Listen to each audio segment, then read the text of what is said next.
आज का पहला पाठ प्राज्ञा ग्रंथ अध्याय 6 पद संख्याएं 1 से 11। हे राजाओं सुनो और प्रज्ञा प्राप्त करो। हे राजाओं सुनो और समझो। पृथ्वी भर के शासकों शिक्षा ग्रहण करो।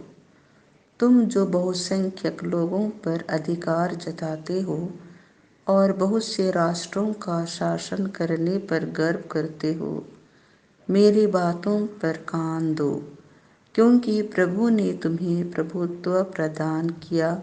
सर्वोच्च ईश्वर ने तुम्हें अधिकार दिया। वही तुम्हारे कार्यों का लेखा लेगा और तुम्हारे विचारों की जांच करेगा।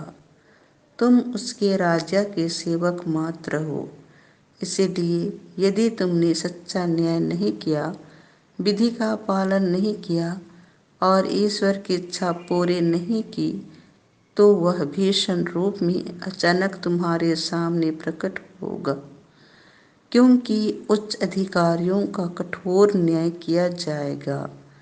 जो दीनहीन है वह क्षमा और दया का पात्र है, किंतु जो शक्तिशाली है उनकी कड़ी परीक्षा ली जाएगी।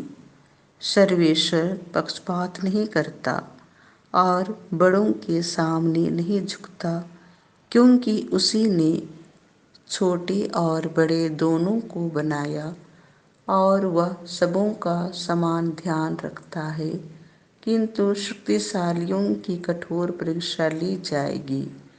इसीलिए हे शासकों, मैं तुम्हें शिक्षा देता हूँ, जिससे प्रज्ञा प्राप्त करो और विनाश से बचे रहो।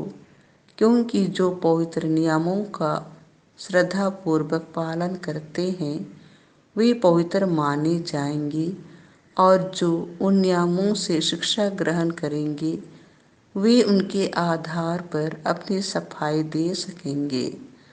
इसीलिए मेरी इन बातों को अपनाओ और इनका मनन करो, जिससे तुम्हें शिक्षा प्राप्त हो जाए। यह प्रभु की वाणी है। संत लूकास के अनुसार पवित्र सुसमाचार अध्याय 17 पद संख्या 11 से 19। इस परदेशी को छोड़कर और कोई नहीं मिला जो लौटकर ईश्वर की स्तुति करे। यीशु यरूशलेम की यात्रा करते हुए समारिया और गलीलिया के सीमा क्षेत्रों से होकर जा रहे थे। किसी गांव में प्रवेश करते समय उन्हें 10 कोढ़ी मिले। वे दूर खड़े होकर ऊंचे स्वर से पुकारने लगे, हे यीशु, हे गुरु, हम पर दया कीजिए। यीशु ने उन्हें देखकर कहा, जाओ और अपने को याजकों को दिखलाओ।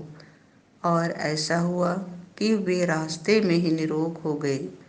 तब उनमें से एक यह देखकर कि मैं निरोग हो गया हूँ, ऊंचे स्वर से ईश्वर की स्तुति करते हुए लौटा।